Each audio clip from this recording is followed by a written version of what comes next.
Hello student. बेटा, आज से हम नया चैप्टर स्टार्ट कर रहे हैं, कैपेसिटर।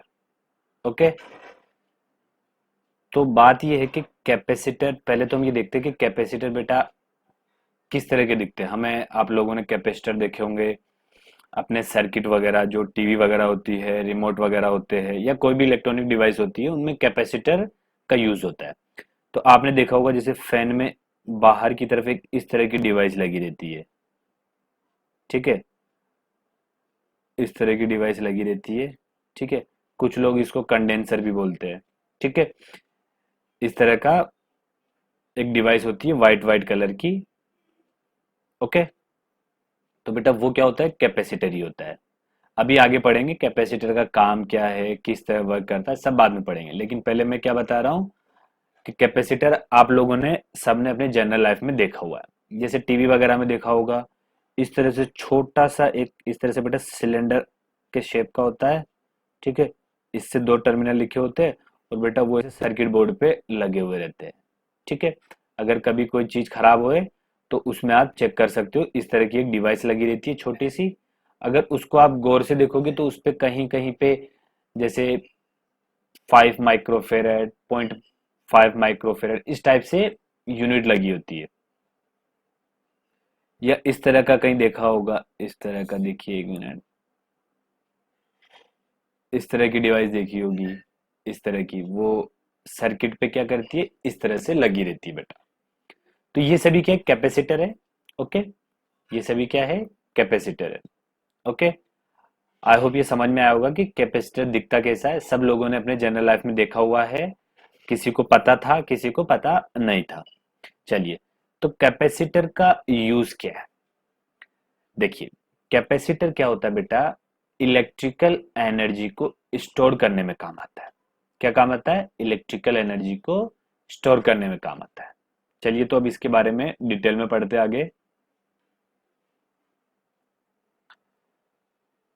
तो क्या है बेटा, capacitor is a device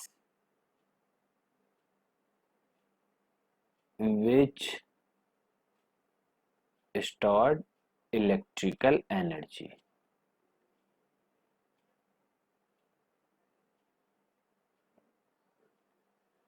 okay. तो जिस तरह मान लीजिए कोई मेरे पास गरम रोड है, रॉड, रॉड बोल रहा हूँ बेटा मैं, रॉड, ROD, रॉड।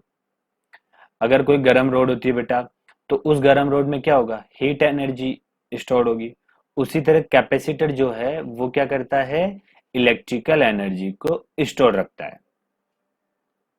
अब बात ये आती है कि जब हमारे पास कंडक्टर थे, ओके, जब हमारे पास कंडक्टर है तो हमें कैपेसिटर की जरूरत क्यों पड़ी, वाई वी नीड कैपेसिटर।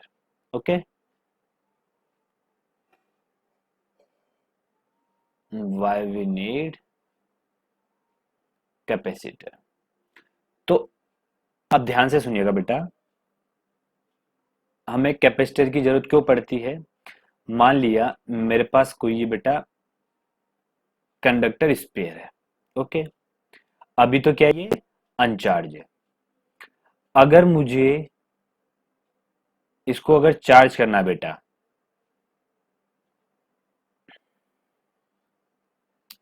ये क्या है बेटा, अनचार्ज स्पेयर है। अब मैं क्या करता हूं, इस स्पेयर को बेटा चार्ज करना चाहता हूं। तो किस तरह चार्ज करूंगा, ऑल ऑफ सडन तो चार्ज कर नहीं सकता। तो हम लोग क्या करेंगे बेटा, इनफाइनाइट से कुछ चार्ज लाएंगे इसमें। ठीक है, d q d q d q d q charge लाते जाएंगे, लाते जाएंगे, लाते जाएंगे। ओके, तो होता क्या है, अब ये स्पेयर चार्ज हो जाएगा। ओके, ये स्पेयर क्या हो जाएगा बेटा, चार्ज हो जाएगा। धीरे धीरे धीरे धीरे मैं क्या कर रहा हूँ, डीक्यू चार्ज को इसमें स्टोर करता जा रहा हूँ। अब जो डीक्यू चार्ज लाने में बेटा जो वर्क डन किया हमने, वो वर्क डन इसमें एनर्जी के फॉर्म में क्या हो जाता है, स्टोर हो जाता है। ओके, वो वर्क डन क्या होगा इसमें, एनर्जी के फॉर्म में स्टोर हो जाएगा। लेकिन स्टोर कहाँ पे होता है बेटा, वो ध्यान से देखिए, ये इलेक्ट्रिक फील्ड है इसका, इस तरह रहेगा इलेक्ट्रिक फील्ड बेटा। ओके, चलिए, तो ये इलेक्ट्रिक फील्ड बेटा कहाँ से स्टार्ट हो रहा है, सरफेस से स्टार्ट हो रहा है, और कहाँ पे खत्म हो रहा है, इन्फिनिटी पे खत्म हो रहा है। यहाँ पे सरफेस से स्टार्ट हुआ और इन्फिनिटी पे जाके खत्म होगा। ओके, तो हमने क्या किया, जो हम डीक्यू चार्ज लेके आ रहे थे इसको चार्ज करने के लिए स्पेयर को बेटा, तो उस चार्ज को लाने में हमने कुछ वर्क डन किया। ये वर्क डन इस स्पेयर में क्या हो गया बेटा, एनर्जी के फॉर्म में स्टोर हो गया। ठीक है, लेकिन कहां पे स्टोर हुआ, सरफेस से लेके इनफाइनाइट के बीच में जो इलेक्ट्रिक फील्ड है बेटा, इस फील्ड में क्या हो गया, वो स्टोर हो गया। ओके, तो हम क्या बोल सकते हैं, ये जो एनर्जी है जो सरफेस से लेके इनफाइनाइट तक क्या हुई है बेटा, स्टोर्ड हुई है, इस एनर्जी को हम क्या बोल सकते हैं, ये कन्फाइंड एनर्जी नहीं है, या ऐसा बोल सकते हैं कि किसी कन्फाइंड रीजन में ये एनर्जी नहीं है। तो इस एनर्जी का मैं अपनी मर्जी से यूज नहीं कर सकता। ओके, तो हम क्या करते हैं, तो फिर हमें एक ऐसी डिवाइस की जरूरत पड़ती है, या हम ऐसा बोल सकते हैं कि ये जो इसमें एनर्जी स्टोर्ड हुई, ये कंट्रोलेबल एनर्जी नहीं है, इस एनर्जी को मैं कंट्रोल नहीं कर सकता। ठीक है, या यूजेबल एनर्जी नहीं है। तो हमें क्या पड़े बेटा, एक ऐसी डिवाइस बनाई हमने कि जिससे हम क्या कर सकते, इस एनर्जी को कन्फाइंड रीजन में रख सके, या इस एनर्जी को हम क्या कर सकते, कन्फाइन कर सकते हैं, या जब हमारी मर्जी हो तब हम उसको क्या कर सकते हैं, यूज कर सकते हैं। तो उसके लिए हमें किसकी जरूरत पड़ी, कैपेसिटर की जरूरत पड़ी।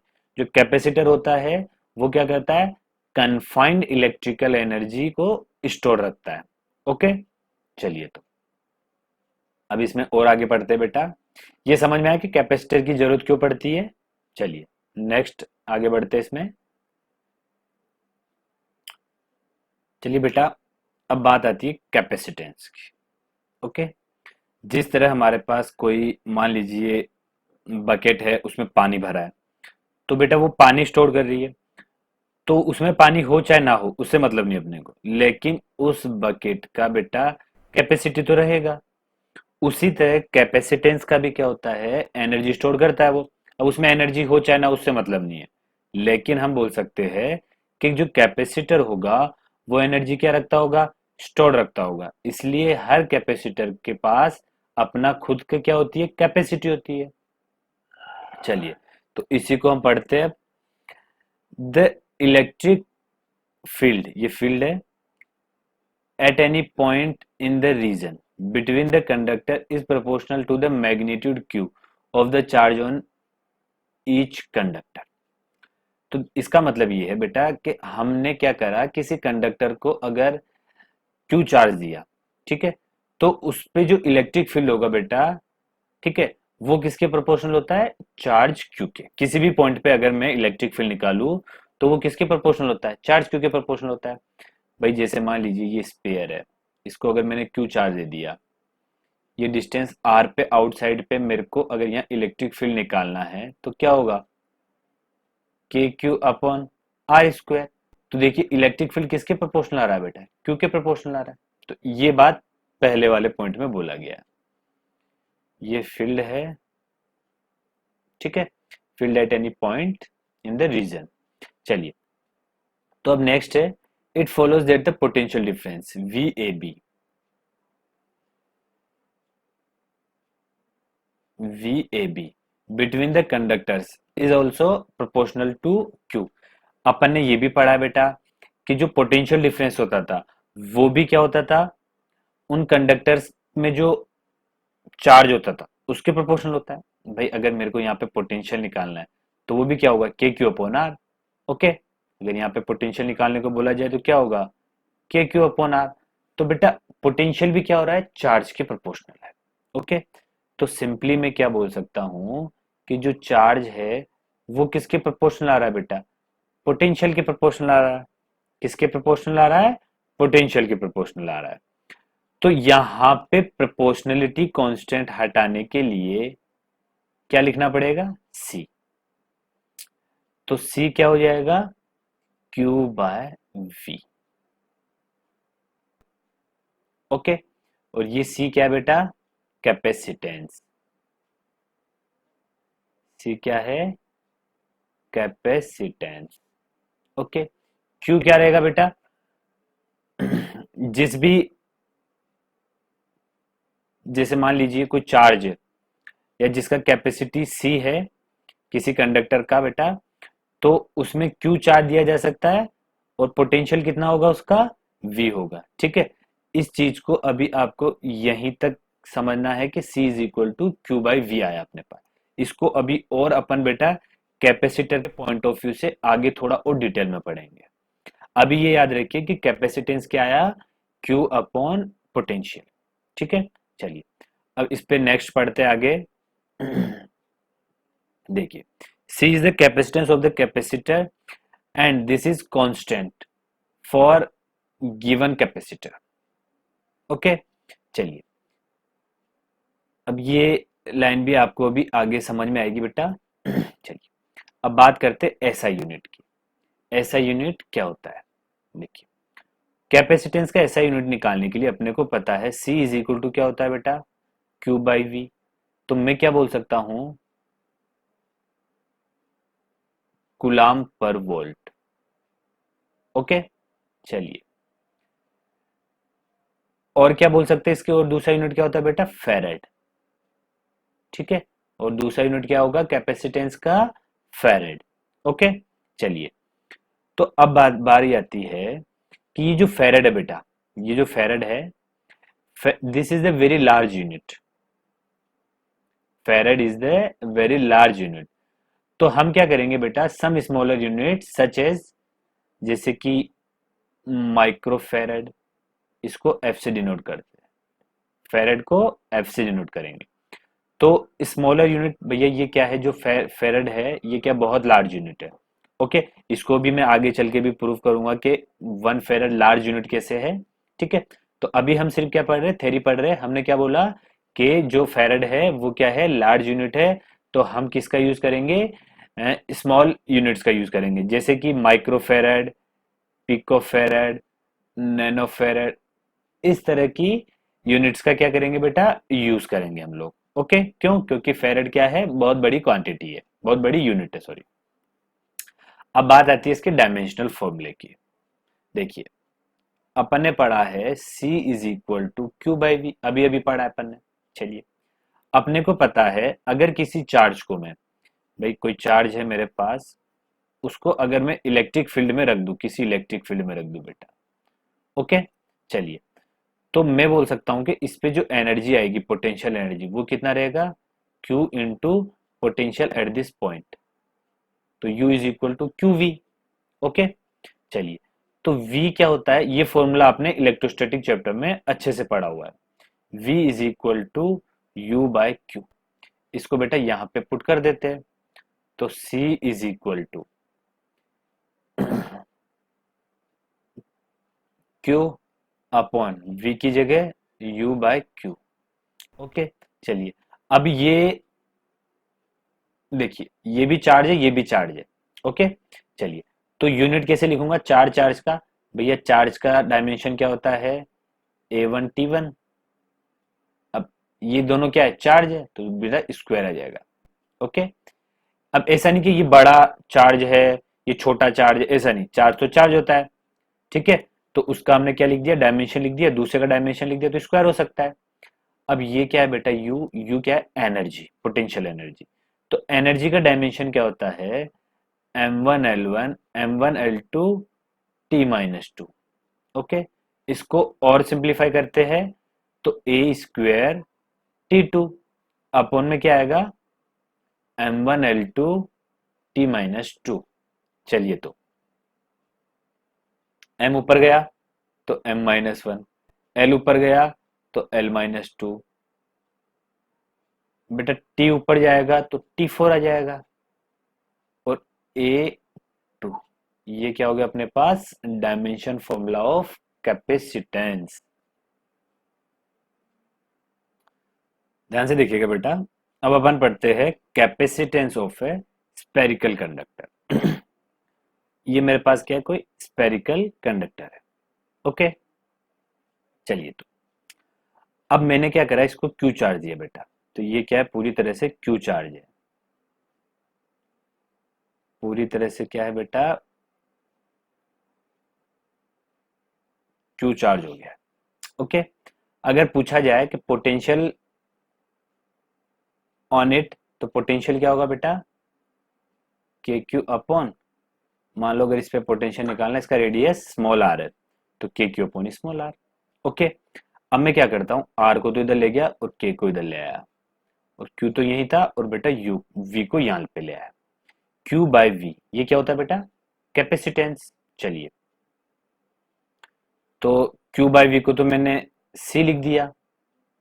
ओके, क्योंकि चार्ज अपॉन पोटेंशियल क्या है बेटा, कैपेसिटेंस। तो सी इज इक्वल टू आ गया अपने पास आर अपॉन के, और के क्या होता है, 1/4 एप्सिलॉन नॉट।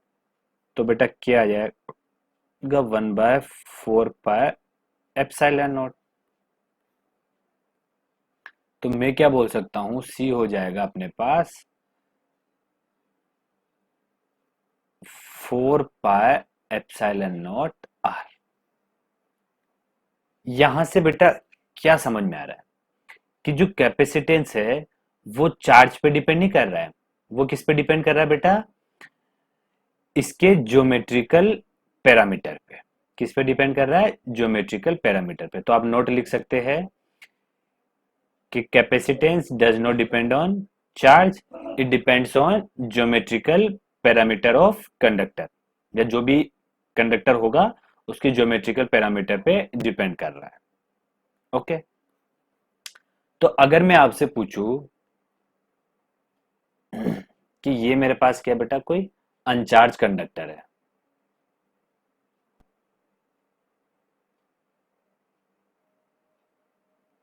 अगर आपसे पूछा जाए कि इसकी कैपेसिटी क्या होगी, ओके, इसका रेडियस क्या है, कैपिटल आर, तो बहुत से क्या सोचेंगे कि भाई ये अनचार्ज है तो इसकी capacity zero.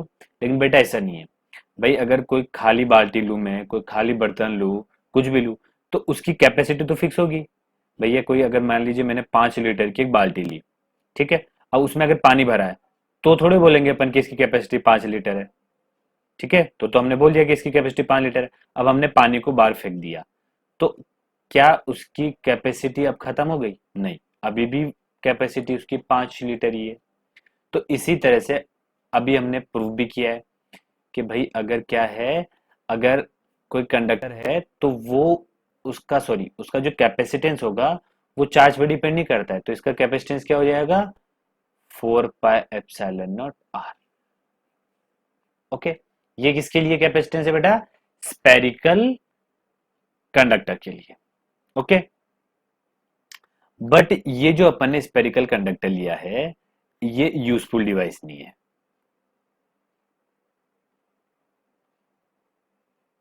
It is not useful device. Okay, ये यूजफुल डिवाइस क्यों नहीं है, क्योंकि मैंने समझाया था आपको, भाई ये कंडक्टर था, ठीक है, ये क्या था, कंडक्टर था। तो अगर इसको चार्ज करने के लिए कितनी एनर्जी देनी, सॉरी इसको चार्ज करने के लिए बेटा क्यू चार्ज देना पड़ेगा, तो ऑल ऑफ सडन तो दे नहीं सकते। तो क्या करेंगे, धीरे धीरे धीरे धीरे चार्ज देंगे। वो चार्ज बेटा इसमें पूरा स्टोर हो गया, उसकी वजह से क्या जनरेट होगा, इलेक्ट्रिक फील्ड जनरेट हो गया। अब जो हमने जो चार्ज बेटा इसको देने में जो वर्क डन किया, वो सारा वर्क डन कहाँ पे स्टोर, एनर्जी के फॉर्म में इसके इलेक्ट्रिक फील्ड में स्टोर हो जाता है बेटा। तो इसका इलेक्ट्रिक फील्ड क्या है, सरफेस से लेके और इनफाइनाइट तक इसका इलेक्ट्रिक फील्ड है। अब जो एनर्जी है बेटा वो सरफेस से लेके इनफाइनाइट तक है, तो ये क्या है, कन्फाइंड रीजन में नहीं है, तो हम क्या बोल सकते हैं कि ये यूजफुल डिवाइस नहीं है। अपने आप में कैपेसिटर तो होगा ये, ठीक है, लेकिन ये हमारे लिए यूजफुल डिवाइस नहीं है। इसका यूज हम सर्किट वगैरह में नहीं कर सकते। अपने आप में ऐसा नहीं बोल सकते कि कैपेसिटर नहीं है, ये कैपेसिटर तो है, लेकिन हमारे लिए यूजफुल डिवाइस नहीं है बेटा। ठीक है, तो फिर अब हमारे लिए यूजफुल डिवाइस किस तरह की होगी, तो उसको पढ़ते हैं। तो पहले मैं सिंपली सिंपली थोड़ा थोड़ा आपको कॉन्सेप्चुअल चीजें बताता जाता हूँ। तो नोट लिखिए, पहला नोट, ठीक है, सिंपल सिंपल नोट है, देखिएगा।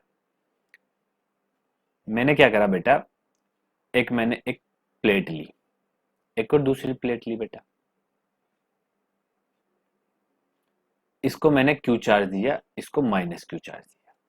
ओके, चलिए, तो ये क्यू चार्ज क्या होगा बेटा, अगर ये सरफेस ना होती, ये ना होता, अगर अगर ये ना होता, सिर्फ अकेला कौन होता, सिर्फ ये वाला होता, तो Q/2 इधर डिस्ट्रीब्यूट हो जाता, Q/2 इधर डिस्ट्रीब्यूट हो जाता। लेकिन अब हमने इसके पास में क्या लिया है, -Q भी लिया है। तो जो चार्ज होते हैं वो क्या रखते हैं बेटा, प्लस माइनस अगर है तो वो मिनिमम सेपरेशन रखना चाहेंगे अपने बीच में। तो इधर तो क्या आ जाएगा बेटा, +Q इस सरफेस पे डिस्ट्रीब्यूट हो जाता है, आपको पता होगा, और माइनस इधर डिस्ट्रीब्यूट हो जाएगा। ओके, चलिए अगर इसकी इलेक्ट्रिक फील्ड की बात करें बेटा, तो इसमें इलेक्ट्रिक फील्ड इस तरह से रहेगा,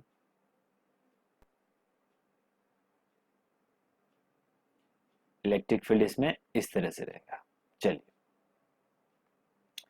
अगर बाहर किसी की बात की जाए बेटा, तो ये 1 प्लेट है, ये 2 प्लेट है, तो 1 प्लेट की वजह से इलेक्ट्रिक फील्ड इधर E1 बोल दिया मैंने, और 2 की वजह से बेटा टूवर्ड्स रहेगा, E2 इधर रहेगा, और बेटा E1 और E2 क्या रहेंगे, इक्वल रहेंगे, E1 is equal to E2। अगर मैग्नीट्यूड की बात की जाए तो देखिए, इस सरफेस की वजह से, इस सरफेस पे तो है नहीं, इस सरफेस की, एक सरफेस की वजह से बेटा चार्ज क्या होता है, sigma upon 2 epsilon not. Okay, और एक अगर मेटल शीट की बात की जाए, पूरी अगर मेटल शीट की बात की जाए इसकी, तो नेट इसकी वजह से तो आएगा सिग्मा अपॉन एप्सिलॉन नॉट। अगर इधर भी चार्ज है और इधर भी चार्ज, अगर इसको क्यू दिया तो Q/2 इधर डिस्ट्रीब्यूट होगा, Q/2 इधर डिस्ट्रीब्यूट होगा, तब सिग्मा अपॉन 2 एप्सिलॉन नॉट। अगर पूरा Q इधर ही डिस्ट्रीब्यूट है बेटा, तो क्या हो जाएगा, sigma upon 2 epsilon not. Okay, अब एक तरफ तो कब हो सकता है, जब इस तरह की सिचुएशन हो, भाई इस तरफ चार्ज कब डिस्ट्रीब्यूट हो जाता है, जब इस तरह की सिचुएशन हो। हाँ, अगर अकेला ये प्लेट होती, इसको मैं क्यू चार्ज देता, तो +Q/2 इधर डिस्ट्रीब्यूट होता, और +Q/2 इधर डिस्ट्रीब्यूट होता, इस तरह से होता बेटा। ओके, चलिए अब अपन क्या पढ़ रहे थे इसके अंदर, अब मैग्नीट्यूड वाइज क्या है, दोनों के इलेक्ट्रिक फील्ड इक्वल होंगे, क्योंकि अपन ने पढ़ा है प्लेट का जो इलेक्ट्रिक फील्ड है बेटा, वो उससे डिस्टेंस पे डिपेंड नहीं करता कि किस पॉइंट पे मैं निकालना चाह रहा हूँ। तो ये दोनों मैग्नीट्यूड वाइज एक दूसरे को कैंसिल आउट कर देंगे, तो यहाँ पे ई नेट क्या आएगा बेटा, 0। सिमिलरली ई नेट इधर भी क्या आएगा, 0 आएगा। ओके, तो हम क्या बोल सकते हैं बेटा, कि यहाँ पे जो इलेक्ट्रिक फील्ड है बेटा, वो कहां पर है, एक कन्फाइंड रीजन में। कौन से कन्फाइंड रीजन में, इस वाले कन्फाइंड रीजन में, देख लीजिए। ओके, इसमें हमारे पास इलेक्ट्रिक फील्ड क्या है, इस कन्फाइंड रीजन में है। ओके, तो इस इलेक्ट्रिक फील्ड को मैं क्या बोल सकता हूं, या इस इलेक्ट्रिक फील्ड में जो एनर्जी स्टोर्ड होगी, ठीक है, वो एनर्जी हमारे लिए यूजेबल एनर्जी है, उसको मैं जहां चाहे जहां पे यूज कर सकता हूं। तो ये क्या होगी बेटा, एक यूजफुल डिवाइस, मतलब इस तरह का मैं कैपेसिटर बना सकता हूं। Okay,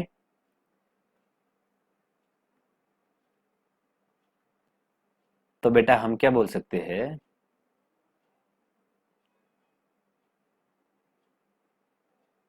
this system can form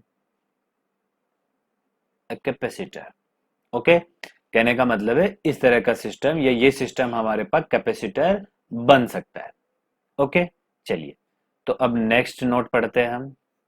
ये क्या, सिंपली बस आपको कॉन्सेप्ट है, ठीक है, तो इनको कॉन्सेप्ट 1 कॉन्सेप्ट 2 करके लिख लो, या नोट 1 नोट 2 करके लिख लो। तो कॉन्सेप्ट 2 आता है अब हमारे पास। ऐसा नहीं कि हम इनको डिटेल में नहीं पढ़ेंगे, डिटेल में पढ़ेंगे, लेकिन पहले मैं कुछ कॉन्सेप्ट समझा रहा हूं तुम्हें, विजुअलाइज करवा रहा हूं बेटा। चलिए, अब ये क्या बेटा, इस तरह से होलो स्फीयर है, उसके ऊपर एक और होलो स्फीयर रखा हुआ है, इसको अगर मैंने क्यू चार्ज दिया बेटा, तो सरफेस पे डिस्ट्रीब्यूट हो जाएगा क्यू चार्ज। ओके, चलिए ये क्यू चार्ज सरफेस पे डिस्ट्रीब्यूट हो गया। अगर इसको मैंने -Q चार्ज दिया, तो वो आउटर सरफेस पे डिस्ट्रीब्यूट होगा या इनर सरफेस पे, बेटा ध्यान से देखिएगा, वो कहां पे डिस्ट्रीब्यूट होगा, इनर सरफेस पे।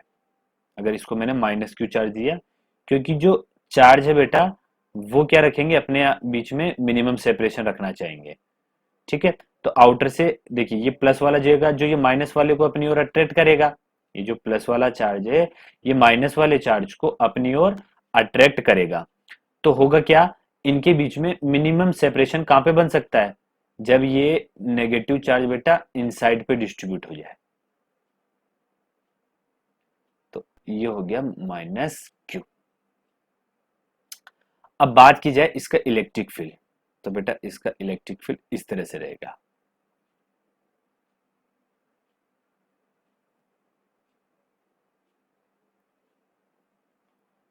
ओके, चलिए तो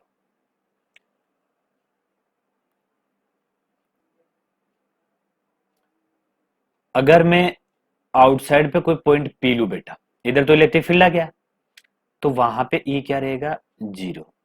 गॉस लॉ से हम इसको प्रूव कर सकते हैं भाई। अगर बाहर में क्या ले लूं, कोई एक और स्पेयर ले लूं, ठीक है, गॉसियन सरफेस मान लू पी पॉइंट पे, तो क्या होगा बेटा, उसमें नेट एनक्लोज चार्ज कितना, देखिए 0 plus Q minus Q 0।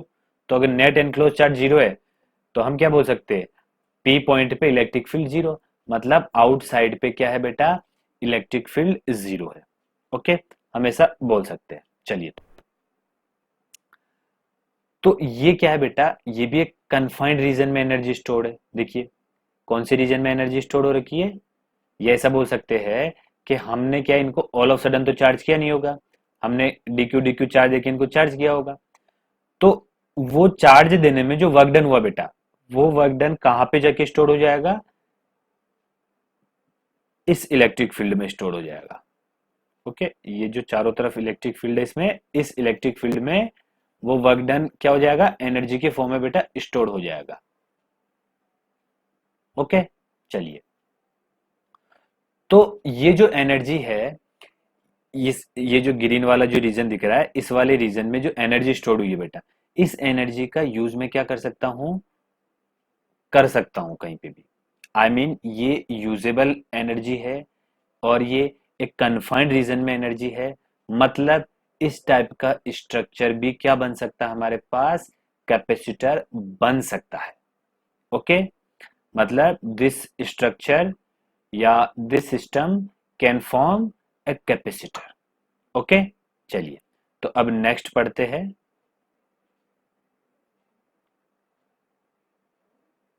Concept 3। चलिए, ये कोई मेरे पास बेटा स्पेयर मान लिया, स्पेयर की कैपेसिटी अपन ने पढ़ी है 4πε0r। ओके, चलिए तो इसका रेडियस अगर r है, अब मैंने मान लिया let us c is equal to 1 farad, जो कैपेसिटी है वो 1 फेरेड है, मैंने ले ली 1 फेरेड कैपेसिटी, तो 1 इज इक्वल टू 4πε0r। तो r क्या हो जाएगा बेटा, यहां से 1/4πε0, और 1/4 का वैल्यू कितना होगा, 9 इंटू 10⁻⁹। ओके, और r के इक्वल है, तो बेटा r is equal to 9 into 10⁹ metre. अब ध्यान से समझना, ये जो कॉन्सेप्ट है इसको समझाने का पर्पस क्या था। देखिए, अगर मुझे 1 फेरेड कैपेसिटी वाला क्या चाहिए बेटा, स्पेयर चाहिए, अगर मुझे 1 फेरेड 1 फेरेड कैपेसिटी वाला स्पेयर लेना है, तो मुझे उस स्पेयर का रेडियस 9 इंटू 10⁻⁹ मीटर अप्रोक्स किसके हुआ बेटा, ये अप्रोक्स हो गया अपने पास अर्थ के रेडियस के। ओके, मतलब उतना नहीं है लेकिन अप्रोक्स बोल सकते हैं। तो 1 फेरेड कैपेसिटी वाला कंडक्टर मुझे कितना बड़ा चाहिए, लगभग अर्थ के आसपास तक का। ओके, तो भाई उसको तो हम क्या कर सकते हैं, ये तो अपने आप में 1 फेरेड तो क्या हो जाएगा, बहुत बड़ा यूनिट हो जाएगा।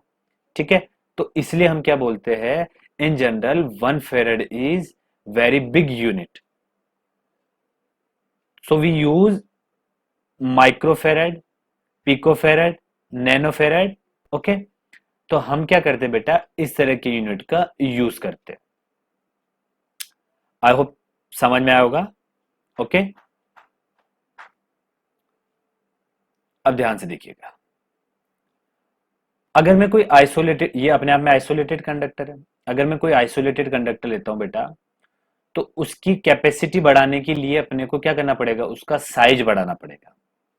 क्या करना पड़ेगा, उसकी कैपेसिटी बढ़ाने के लिए उसका साइज भी इंक्रीज करना पड़ेगा। तो हम क्या बोल सकते हैं बेटा, इन इस टाइप के कंडक्टर्स को, या ऐसा बोल सकते हैं हम डायरेक्टली कंडक्टर को कैपेसिटर के फॉर्म में यूज नहीं कर सकते। ओके, क्योंकि जो हमारे सर्किट होते हैं बेटा उनमें कैपेसिटर बहुत स्मॉल साइज के होते हैं। ओके, अगर मैं डायरेक्ट कंडक्टर ले लूंगा तो क्या होगा, अगर उतना मेरे को कैपेसिटी अगर उस सर्किट को देना होगा, सर्किट में अगर मान लीजिए कई जगह कैपेसिटर लगा हुआ है और वो कैपेसिटर मान लीजिए कुछ फेरेड कैपेसिटी है उसकी, मान लिया कुछ फेरेड उसकी क्या है कैपेसिटी है, तो उतनी कैपेसिटी का बेटा अगर मैं कोई कंडक्टर यूज करना पड़े, मतलब अगर उस कैपेसिटी का मुझे कोई कंडक्टर यूज करना पड़ेगा तो वो कंडक्टर का साइज बहुत बड़ा होगा अपने आप में। तो इसलिए मैं बोल सकता हूं, एक रीजन ये भी हो गया कि कंडक्टर की अगर कैपेसिटी बढ़ानी है या कैपेसिटी अगर हमको बड़ी भी चाहिए तो बेटा हमें उसका साइज भी इंक्रीज करना पड़ेगा। तो हम इतने बड़े साइज को कैपेसिटर के फॉर्म में सर्किट में यूज नहीं कर सकते हैं। ओके, चलिए, तो एक ये भी रीजन है कि कंडक्टर को कैपेसिटर की तरह यूज क्यों नहीं कर सकते। अब नेक्स्ट आगे बढ़ते हैं। नेक्स्ट टॉपिक लिखिए बेटा, पैरेलल कैपेसिटर। ये कैप नहीं है, कैपेसिटर है। ये कोई प्लेट है ए, ये प्लेट है बी। ये 2D व्यू ले रहा हूं मैं। एरिया ऑफ प्लेट्स ए ले लिया मैंने। जो सेपरेशन है इनके बीच में, सेपरेशन मैंने ले लिया स्मॉल डी। ये जो सेपरेशन है बेटा ये अपन ने ले लिया स्मॉल डी। ओके, और ये सेपरेशन क्या होता है, बहुत स्मॉल होता है बेटा, स्मॉल सेपरेशन बोल सकते हैं इसको। ओके, चलिए, तो सेपरेशन स्मॉल हो गया। और वी ए पी, ये क्या बेटा, पोटेंशियल डिफरेंस। ठीक है भाई, इनके बीच में क्या होगा, पोटेंशियल डिफरेंस। अगर चार्ज दिया जाएगा तो वी ए बी क्या है, पोटेंशियल डिफरेंस।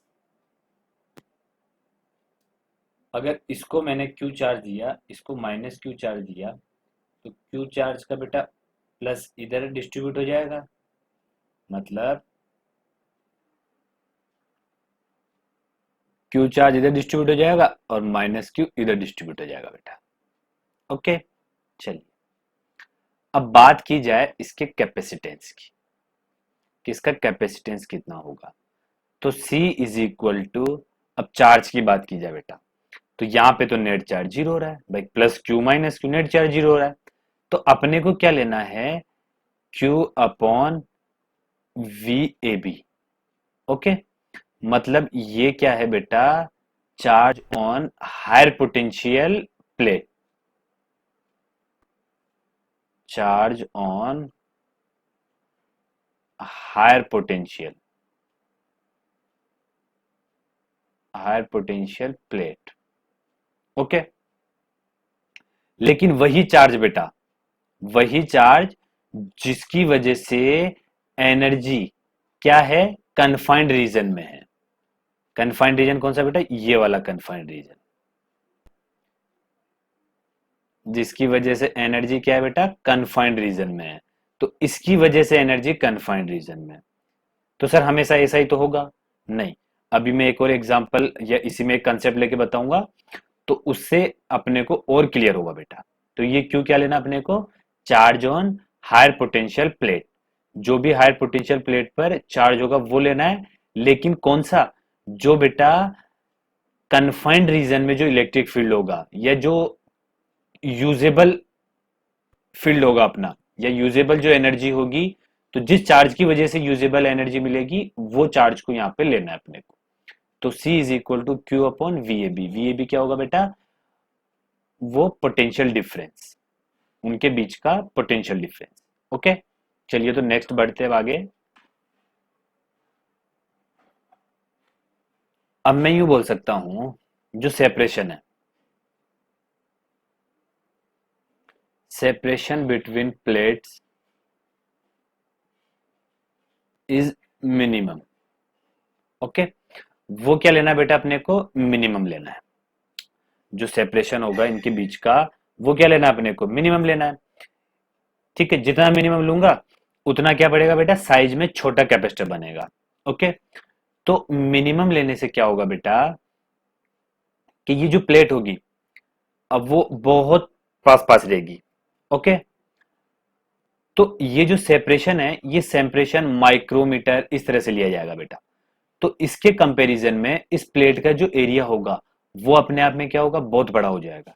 ओके, तो इन प्लेट्स को बेटा किसकी तरह ट्रीट करेंगे, infinite capacity sorry infinite plates की तरह यूज करेंगे। ओके,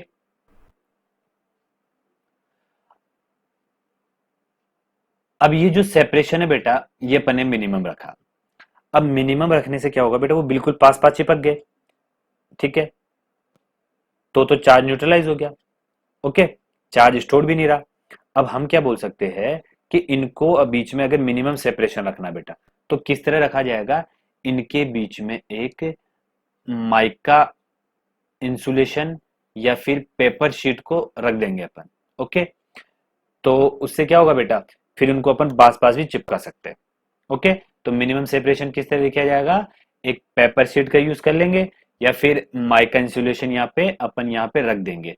तो उससे क्या होगा, इनमें हम बहुत कम सेपरेशन रख सकते हैं।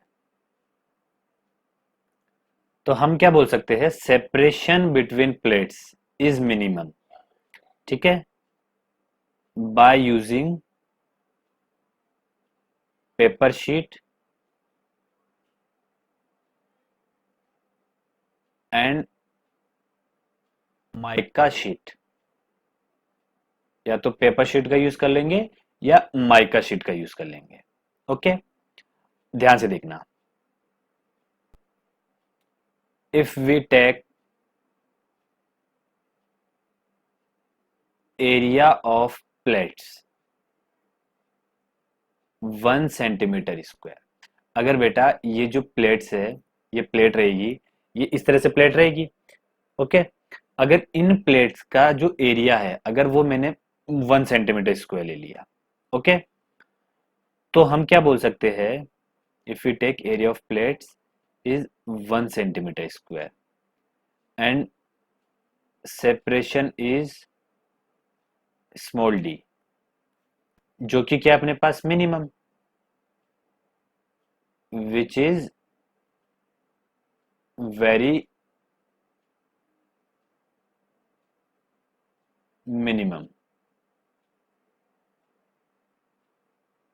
Compare to area. एरिया के कंपेयर में क्या बेटा, ये सेपरेशन बहुत मिनिमम है। ओके, तो मिनिमम है, तो हम क्या कर सकते हैं बेटा, हम बोल सकते हैं therefore we use infinite plate formula, infinite plate formula. तो बेटा हम यहां पे क्या यूज करेंगे, इनफाइनाइट प्लेट्स फॉर्मूले को यूज करेंगे। ओके, आई होप ये समझ में आया होगा। अभी तो अपन ने क्या करा बेटा, इनको बराबर चार्ज दिया, Q और माइनस Q। ओके, चलिए अब मैं क्या करता हूं, चार्ज डिस्ट्रीब्यूशन जो है वो चेंज करता हूं। ठीक है, चलिए भाई, ये रही एक प्लेट, दूसरी प्लेट ये रही। ओके बेटा, अब मैंने क्या बोला, इसको मैंने Q1 चार्ज दिया, इसको मैंने Q2 चार्ज दिया, और बोल दिया कि जो Q1 है वो Q2 से ग्रेटर है। तो अपन ने बेटा लास्ट जो चैप्टर इलेक्ट्रोस्टैटिक पढ़ा था उसमें क्या पढ़ा था कि अगर Q1 Q2 चार्ज अगर मैं किसी प्लेट को दे रहा हूं बेटा, तो वो ऐसे Q1/2 इस तरह से डिस्ट्रीब्यूट नहीं हो जाएंगे। उनकी जो बेटा आउटर जो सरफेस है वहां पे चार्ज किस तरह डिस्ट्रीब्यूट होता था, Q1 प्लस Q2/2। ये अपन ने वहां पढ़ा है, अच्छे से आप जाके चेक कर सकते हो। यहां पे बेटा Q1 माइनस Q2/2, और यहां पे माइनस में Q1 माइनस Q2/2, और यहां पे बेटा Q1 प्लस Q2/2। ये इसको अपन ने अच्छे से वहां पढ़ा था। ओके, चलिए तो अगर इसको Q1 और Q2 चार्ज डिस्ट्रीब्यूट कर दिया गया बेटा, तो ये जो Q1 प्लस Q2 है, ध्यान से सुनना, ये जो Q1 प्लस Q2/2 है, ये तो इस सरफेस पर डिस्ट्रीब्यूट हो जाएगा, और Q1 माइनस Q2/2 ये इस सरफेस पे डिस्ट्रीब्यूट हो जाएगा। और फेसिंग सरफेस क्या होती है बेटा? इक्वल एंड अपोजिट साइन की। तो इधर प्लस का Q1 माइनस Q2/2 है, तो इधर बेटा माइनस के साथ आ जाएगा ये। और बेटा जो आउटर सरफेस होती है वो क्या होती है? इक्वल मैग्नीट्यूड की होती है और इक्वल साइन की होती है। तो जैसे इस तरह Q1 प्लस Q2/2 था, इधर भी Q1 प्लस Q2/2 डिस्ट्रीब्यूट हो गया। तो इधर क्या हुआ बेटा, ध्यान से देखिएगा, प्लस इस वाली सरफेस पे भी प्लस डिस्ट्रीब्यूट हो गया, प्लेट है ये। और इस वाली जो प्लेट की सरफेस है ये वाली बेटा, इस पे भी प्लस चार्ज डिस्ट्रीब्यूट हो गया। इस पे बेटा माइनस अपीयर हो गया, और इस पे प्लस। ओके, चलिए। तो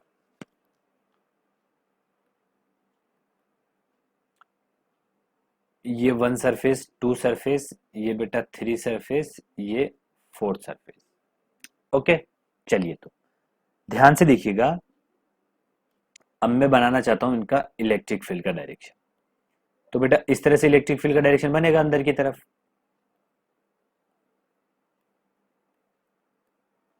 और इस तरह से बाहर की तरफ बनेगा। मैं बस ज्यादा नहीं, बस थोड़ा सा बना रहा हूं। इस तरह से बेटा बाहर की तरफ इलेक्ट्रिक फील्ड लाइंस बनेंगे। लेकिन हमारे जो काम का रहेगा वो कौन सा रहेगा बेटा? जो कन्फाइंड रीजन में इलेक्ट्रिक फील्ड में जो एनर्जी स्टोर होगी वो हमारे लिए यूजफुल होगी। मतलब ये जो हम कैपेसिटर पढ़ रहे इतने देर से, तो ये कैपेसिटर, ये वाला कैपेसिटर की एनर्जी हमारे लिए क्या होगी? यूजफुल होगी। ओके, या हम बोल सकते हैं ये हमारे लिए कैपेसिटर बनेंगे। ये जो बाहर इलेक्ट्रिक फील्ड में जो एनर्जी स्टोर्ड है ये हमारे लिए यूजफुल नहीं होगी। तो यहां बोला जाए कि सी क्या होगा? क्यू। अब मैंने क्या बोला था? क्यू कौन सा? हायर, जो हायर पोटेंशियल, या ऐसा बोल सकते हो जो हायर पोटेंशियल वाली जो बेटा अपने पास प्लेट रहेगी। तो देखिए इलेक्ट्रिक फील्ड इधर से इधर जा रहा है, तो हायर पोटेंशियल वाली प्लेट ये है। तो हायर पोटेंशियल वाली प्लेट में भी बेटा कौन सा वाला चार्ज लेना है जो हमारे लिए यूजफुल है? तो हमारे लिए यूजफुल कौन सा वाला हो रहा है? ये वाला।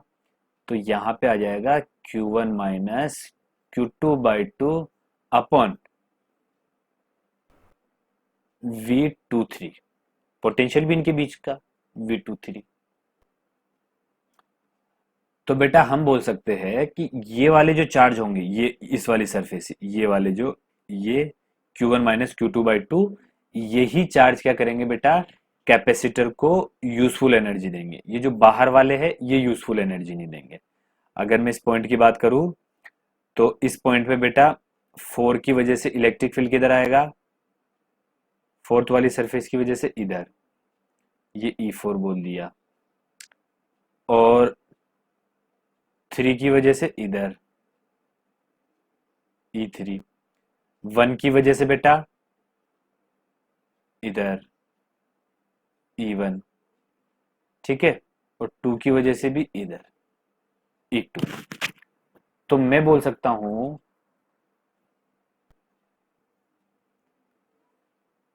अब मान लिया ये कैंसिल हो गया, तो यहां नेट इलेक्ट्रिक फील्ड तो आ रहा है बेटा, इसमें एनर्जी भी स्टोर हो रही है, लेकिन हमने क्या पढ़ा? ये हमारे लिए यूजफुल नहीं है। ओके, या हम बोल सकते इस एनर्जी से हम कैपेसिटर नहीं बना सकते। तो हमारे लिए कौन सा वाला चार्ज यूजफुल होगा? ये बेटा जो ये वाले चार्ज, मतलब इसे हम कैपेसिटर की तरह ट्रीट कर सकते हैं। तो हम चार्ज भी ये वाला लेंगे, हायर पोटेंशियल वाली प्लेट का जो इनसाइड वाला चार्ज जो हमारे लिए यूजफुल होगा वो वाला। ओके, चलिए। तो अब हम हमारे वापस उस टॉपिक पे फिर से लौटते हैं, पैरेलल प्लेट्स पे।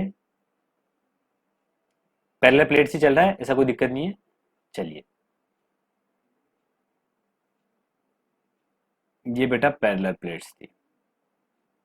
ओके, चलिए तो फॉर्मूला डेराइव कर लेते हैं। इसको अगर मैंने क्यू चार्ज दिया, इसको माइनस क्यू दिया, तो बेटा प्लस इधर डिस्ट्रीब्यूट होता था और माइनस इधर। ओके, इनका सेपरेशन है डी। इसकी चार डेंसिटी सिग्मा, इसकी माइनस सिग्मा।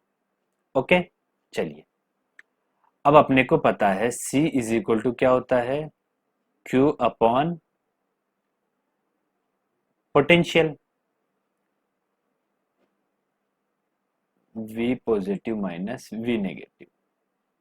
पोटेंशियल भी कौन सा बेटा, पोटेंशियल डिफरेंस VAB। भाई जो VAB है इसका मतलब क्या है, VA माइनस VB होगा। जो अभी अपन ने ये पढ़ा बेटा, ध्यान से देखिएगा, जो अपन ने ये पढ़ा, ये VAB ये क्या है, पोटेंशियल डिफरेंस। ओके, A और B के बीच का पोटेंशियल डिफरेंस। और अपन ने स्टार्टिंग में देखिए यहाँ पे क्या लिखा था, एक मिनट बता देता हूं। यहाँ पे अपन ने लिखा था बेटा C is equal to Q by V. Okay, तो ये भी क्या था, पोटेंशियल डिफरेंस ही है। अगर कैपेसिटर पढ़ रहे बेटा, तो कैपेसिटर के लिए ये V क्या है, पोटेंशियल डिफरेंस बिटवीन जो भी दो सरफेस के बीच में पोटेंशियल डिफरेंस होगा वो है बेटा ये। ओके, चलिए तो V positive minus V negative, या VA माइनस VB, ऐसा बोल सकते हैं। अगर इसको मैं A बोल दूं, इसको B बोल दूं, तो VA माइनस VB। तो पोटेंशियल डिफरेंस भी क्या लेना है, V positive minus V negative का लेना है। ये इलेक्ट्रिक फील्ड की डायरेक्शन को बता रहा होगा।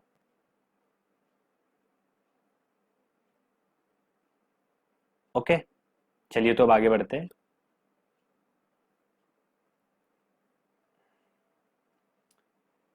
V positive minus V negative, ये क्या बेटा, पोटेंशियल डिफरेंस, और इसको मैंने क्या मान लिया, V मान लिया। ओके, इसको क्या ले लिया अपन ने, V ले लिया। तो जो पोटेंशियल डिफरेंस है बेटा, वो क्या होगा, E इंटू डी। ये अपन ने पढ़ा हुआ है, potential difference is equal to E into D. अगर इलेक्ट्रिक फील्ड क्या है, यूनिफॉर्म है, तो बेटा पोटेंशियल डिफरेंस क्या आता था, E इंटू डी। ये वाला इलेक्ट्रिक फील्ड लेना है अपने को। चलिए, अगर मैं इस पॉइंट की बात करूं बेटा, तो इधर तो क्या आएगा, E1, और इसी पॉइंट पे क्या आएगा बेटा, E2। तो हम यहां से क्या बोल सकते हैं, जो E1 है वो मैग्नीट्यूड वाइज किसके इक्वल होगा बेटा, E2 के इक्वल होगा।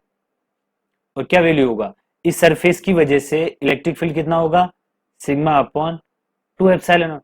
अब ऐसा नहीं बोलना सर मेटल है तो सिग्मा अपॉन एप्सिलॉन नॉट।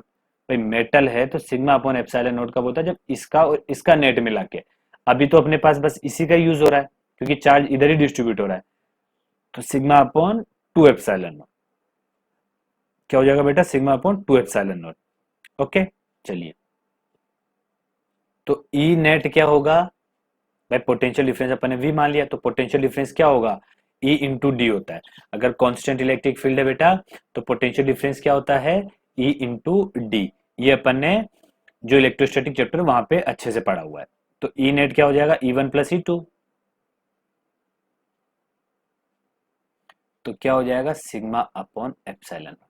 और यहां से मैं सिग्मा क्या लिख सकता हूं बेटा, density is equal to charge upon area. Okay, sigma क्या है, चार्ज डेंसिटी, चलिए तो एरिया चार्ज डेंसिटी बोल सकते हैं। तो सिग्मा अपॉन एप्सिलॉन नॉट, ये तो ई नेट आ गया। ये इक्वेशन नंबर सेकंड, ये इक्वेशन नंबर फर्स्ट, या ऐसा बोल सकते हैं, ये इक्वेशन नंबर फर्स्ट, ये इक्वेशन नंबर सेकंड, ये इक्वेशन नंबर थर्ड। तो अब बेटा मैं इक्वेशन नंबर थर्ड और सेकंड को यूज करता हूं, तो V कितना आएगा, ई कितना है अपने पास, sigma upon epsilon naught into d. अब सिग्मा की वैल्यू यहां रख दीजिए, चूंकि सिग्मा इज इक्वल टू कितना है, क्यू बाय ए। तो बेटा यहां पे रखूंगा, तो Q by A epsilon naught, और ये डी मल्टीप्लाई में आ गया। ये equation number fourth. Equation number fourth का वैल्यू बेटा मैं इक्वेशन नंबर 1 में रखता हूं। तो 1 में क्या, capacitance is equal to charge upon V positive minus V negative. और यही क्या है बेटा, पोटेंशियल डिफरेंस। ओके, तो कितना है, Q D upon A epsilon naught. तो क्यू से क्यू कैंसिल हो गया, तो सी कितना आया बेटा, epsilon naught A by D. ये आ गया अपने पास कैपेसिटेंस। तो यहां से भी बेटा ध्यान से देखिए, जो कैपेसिटेंस है वो चार्ज पे डिपेंड नहीं कर रहा है, वो किस पे डिपेंड कर रहा है, इस प्लेट्स के, जो ये प्लेट्स है बेटा, इनके ज्योमेट्रिकल पैरामीटर पे डिपेंड कर रहा है। ओके, चलिए। तो अभी हम थोड़ी देर पहले बात कर रहे थे कि बेटा ये सेपरेशन जो है, ये हम क्या लेते हैं, मिनिमम लेते हैं। ओके, सेपरेशन क्या लेते हैं, मिनिमम लेते हैं। तो मिनिमम लेने के लिए बेटा हम क्या करते हैं, बीच में कुछ मीडियम लेते हैं। मैं माइका शीट ले ली या पेपर शीट ले ली, तो हम बीच में कुछ क्या लेते हैं बेटा, मीडियम लेते हैं। ओके, तो हमने मीडियम का यूज कर लिया। तो मीडियम का यूज करेंगे बेटा, तो एप्सिलॉन नोट के साथ एप्सिलॉन आर भी मल्टीप्लाई में आएगा, डाइलेक्ट्रिक कांस्टेंट। ओके, तो हम लिख सकते हैं in the absence of, in the absence of dielectric, C क्या रहेगा, epsilon naught A by d. Okay, in the presence of, in the presence of dielectric, C क्या हो जाएगा, epsilon naught epsilon r A by d. चलिए, तो okay, ये हमको अच्छे से याद रखना है। अब ध्यान से देखना बेटा, अगर मैं डी को कम करता रहूं, ध्यान से देखना, अगर मैं डी को कम कर रहा हूं, तो बेटा सी क्या हो रहा है, कम होता जा रहा है। ओके, लेकिन मैं अगर इस, ये एप्सिलॉन आर है सॉरी, अगर मैं इस फॉर्मूले का यूज करूं बेटा, तो ध्यान से देखिएगा,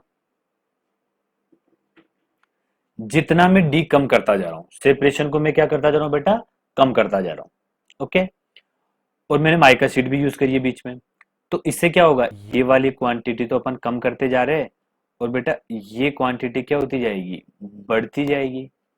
ठीक है, ये क्वांटिटी क्या बढ़ेगी।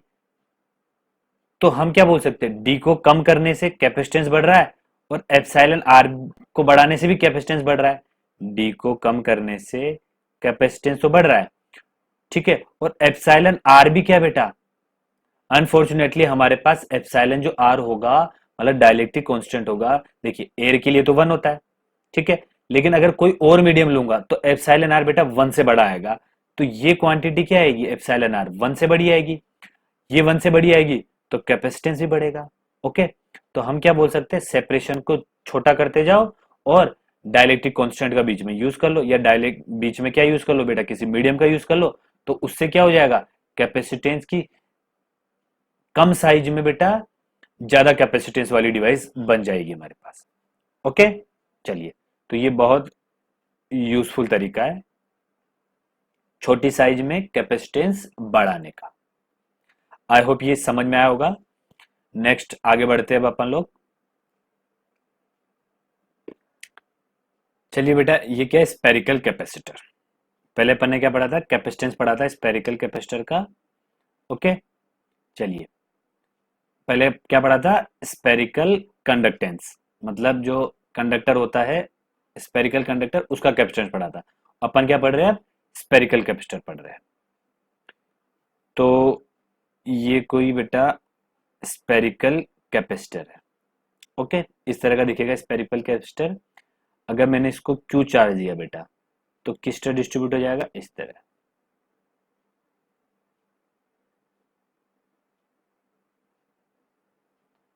और इसमें माइनस क्यू इनर सरफेस पे, माइनस क्यू कैसे बेटा, इनर सरफेस पे।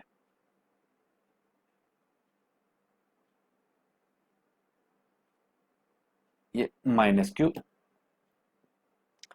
अब मैं क्या बोल रहा हूं बेटा, इसको स्मॉल ए रेडियस, और ये बाहर वाला स्मॉल बी रेडियस। ओके, अब ये क्या इलेक्ट्रिक फील्ड का डायरेक्शन होगा?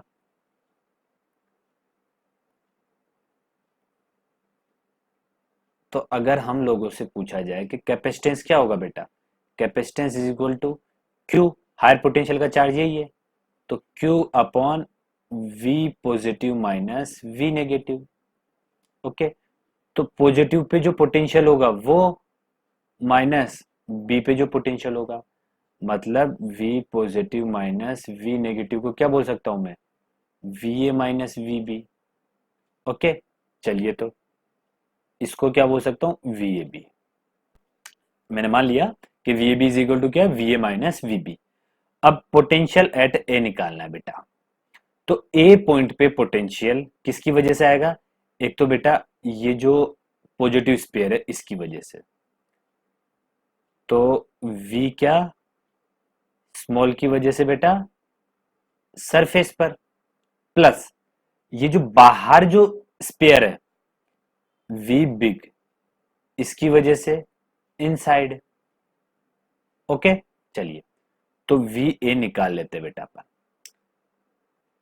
के क्यू अपॉन सरफेस पे पोटेंशियल बेटा, ए की सरफेस में निकाल रहा हूं, तो स्मॉल ए रेडियस है उसका, तो स्मॉल ए आ गया, प्लस अब बिग के लिए के माइनस क्यू।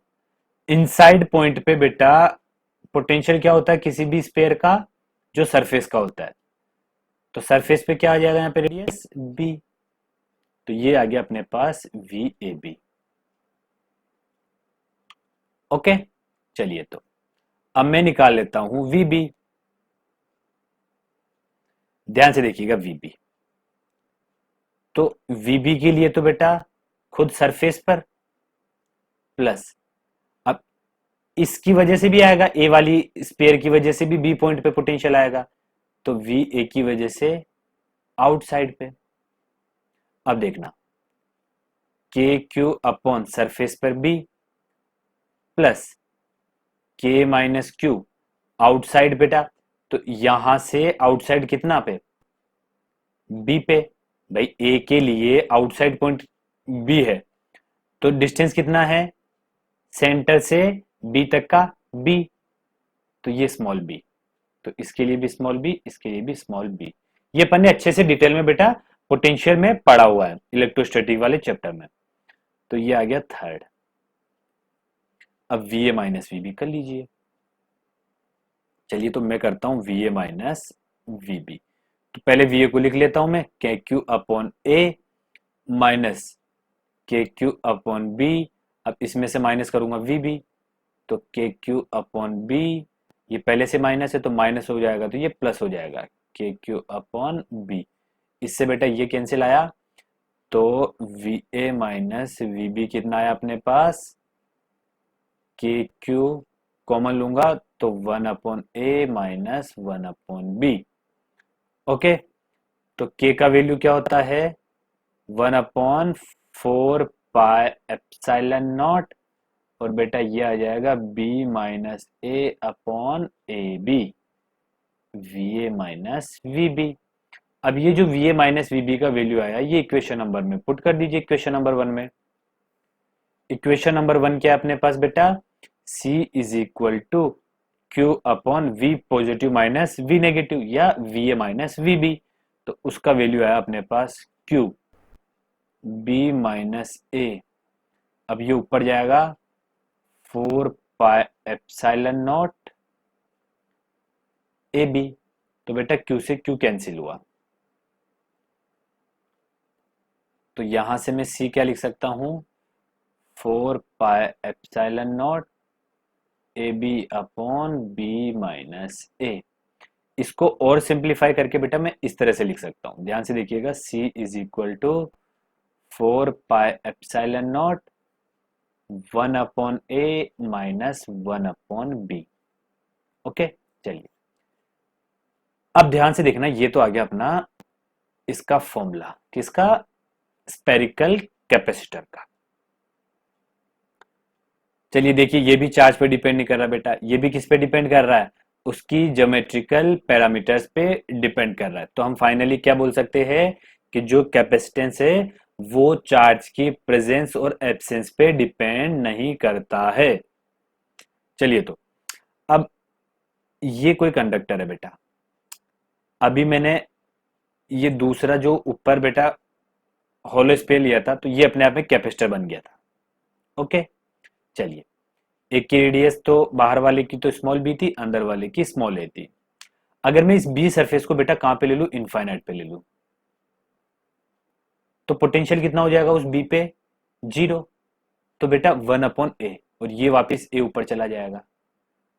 ओके, इस तरह से आ जाएगा, मतलब इफ बी क्या ले लू, इनफाइनाइट ले लू बेटा, तो बी इनफाइनाइट ले लूंगा तो 1/इनफाइनाइट क्या हो जाएगा, जीरो।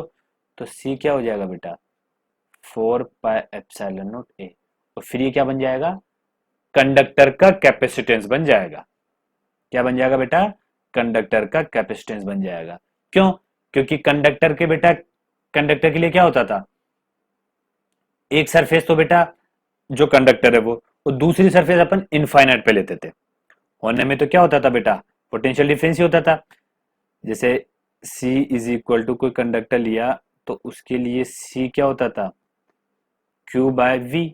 तो ये जो V रहता था बेटा, ये पोटेंशियल डिफरेंस ही रहता है एक्चुअल में। भाई वी ए बी बोल दो मैंने, तो V A minus V B. Okay, तो वी ए तो बेटा ये जो कंडक्टर के ऊपर जो पोटेंशियल होगा वो, और वी बी इनफाइनाइट पे, तो इनफाइनाइट का जीरो। इसलिए अपन क्या ले लेते थे यहाँ पे, पोटेंशियल ऑन स्पीयर, ये वाला, ये बेटा, ये लिया अपन ने potential at the sphere, v is equal to K Q upon R. जैसे एक्चुअल में होने में तो क्या था, पोटेंशियल डिफरेंस, लेकिन पोटेंशियल डिफरेंस बेटा इनफाइनाइट, सरफेस का तो पोटेंशियल आ गया, इनफाइनाइट का पोटेंशियल क्या था, जीरो था, इसलिए ये ओनली फॉर सिर्फ सरफेस का पोटेंशियल लिया अपन। ओके, आई होप क्लियर हुआ होगा ये। चलिए तो आज के लेक्चर को यहीं पे स्टॉप करते हैं, नेक्स्ट लेक्चर में नेक्स्ट कॉन्सेप्ट के साथ मिलते हैं। जब तक के लिए थैंक यू। लेक्चर को लास्ट तक देखिएगा, पूरा देखिएगा।